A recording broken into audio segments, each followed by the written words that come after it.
Tokosa ka efa natomboka tamin'ny fitopivavahana ny fankalazana ny fahafolo taona ny sekoly ambony ES-Info izay Ampasamadinika dia amoaka ny andiany fahasivy amin'ireo mpianatra navita fiofanana teo anivon'izany sekoly izany indray. Ny tompona ndraikitra eo anivon'izany sekoly izao araka izany fanazavana hoentin'ny talempanorona ny ES-Info Andriamatoa Tsiori Rakotoarivao. Ny ES-Info na ny Institut Supérieur d'Informatique dia tonga amin'ny fahafolo taona marina ary ankalaza izany amin'ny fomba netriketrika.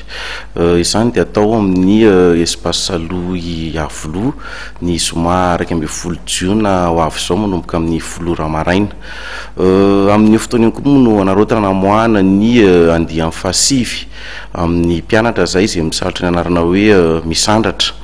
Tsaro marina moa fa ireo mpianatra ireo zany dia nandeha lalam-piofanana anankiroa, dia voalohany amin'izany ireo nandeha lalam-piofanana informatique de gestion ary ao kosa ireo nandalina ny maintenance réseau informatique. Ny diplôme zaraina amin'io moa zany dia misy karazany roa, ao ireo nianatra nandritra ny 3 taona ka azo ny diplôme de licence en informatique, ary ao kosa ireo nanao fianarana nandritra ny 5 taona izay azo ny diplôme d'ingénieur en informatique.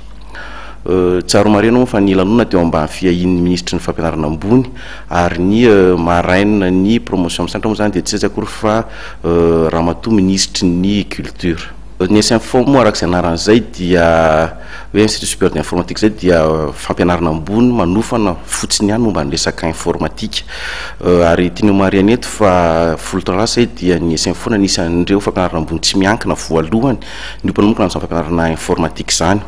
Ankehitriny zay dia matsapy izay tompona andraikitra fa anisan'ireo sekoly tsy azo hitovirana intsony ny ES-Info amin'ny resaka izany informatique zany satria fa manana toerana tokoa nao amin'ny sehatry ny asa nao amin'ny sehatry ny fampianarana eto amin'ny firenena eto Madagasikara moa zany.